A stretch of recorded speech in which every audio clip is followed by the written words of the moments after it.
Hey guys, throwing velocity is probably the most talked about and discussed area of improvement for a pitcher or even a position player for his arm speed to throw the ball across the diamond.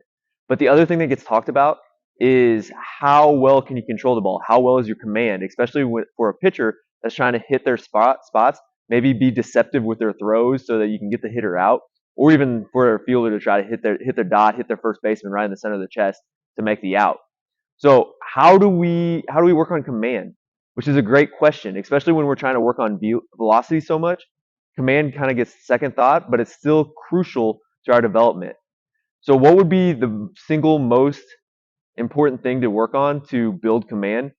I would have to say it's just to be intentional with every throw that we do. And that comes down from being from catch play to on the field. So even when you're warming up to throw, pick a spot on your partner's chest where you are aiming at.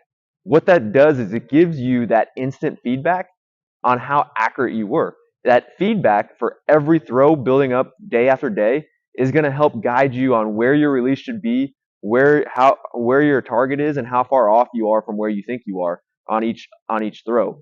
But what gets lost a lot of times is we're just throwing to throw and warm up, but we're not being intentional with our throws. The other thing that needs to be thought of is when we're working on plyo drills.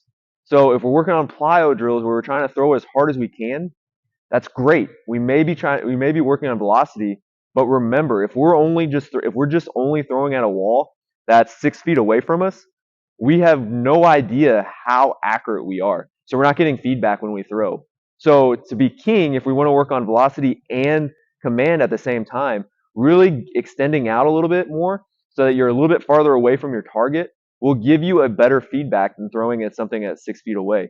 So what I really like to say is if unless you're working on a very specific mechanical point and you're throwing to warm up and you're throwing to stretch your arm out, throwing to a partner or at least throwing distance where you can see how accurate you are is going to be king. That is going to help. That is going to be the single easiest thing to help you work on your command.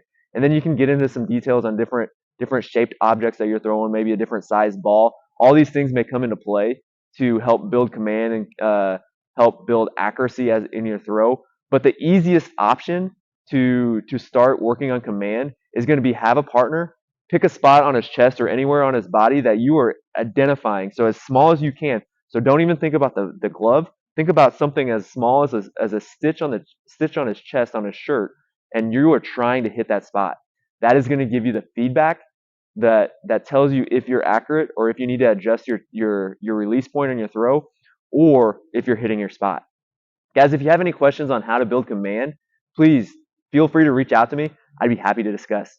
Thanks, guys.